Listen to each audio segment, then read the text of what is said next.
च्या पाठीमागेच विमानतळ म्हणजे एरोप्लेनची धावपट्टी आहे आणि ते आम्ही बाहेर काम करत असताना अगोदर आलेलं विमान ते आम्ही म्हणजे पाहिलेलं, पण ते असं चांगलं गेलेलं, वरून उडून गेलं. ते रिटर्न फिरून परत माघारी आलं आणि गावाकडे गेलं. गावाकडून आल्यानंतर ते खूप खाली म्हणजे आलतं आणि खाली आल्यानंतर आम्ही बाहेरच होतो. ते असं वरती जायचं, ते धावपट्टीच्या कडेला असं ते क्रॅश झालं आणि क्रॅश झाल्याबरोबर असं पलटी होऊन त्याचा असा मोठा स्फोट झाला. मग आम्ही पाहिलेलं, आम्ही बाहेरच होतो तेव्हा, म्हणजे 8:45 पावणे 9ला ही घटना झालेली.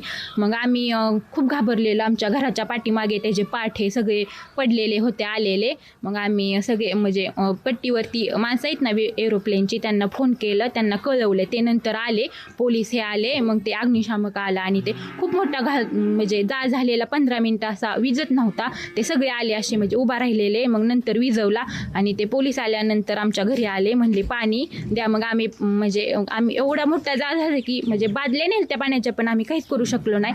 तरी पण त्या दिल्या आणि साईडला एक बॉडी पडलेली ती पाहिली, पण म्हणजे ते आम्हाला माहीत नव्हतं कोणाची आहे. पण ती नंतर कळलं की अशी दादांची बॉडी होती आणि ते फक्त वरचं मुंडकं असं ते साईडला गेलेलं आणि खालची बॉडी होती ते पूर्ण फुगलेली आणि असे त्यांचे म्हणजे हातपाय असे मोठे झालेले सगळं ते पाहिलेलं. नंतर त्यांनी मग आम्हाला मग आम्ही कापड ब्लँकेट ही नवीन नेली आणि मग त्यांना असं म्हणजे ते गुंडाळलं. त्यांच्या हातात ते वॉची काहीतरी होतं. त्यानंतर ते माणसांनी ओळखलं की हे दादाच आहेत.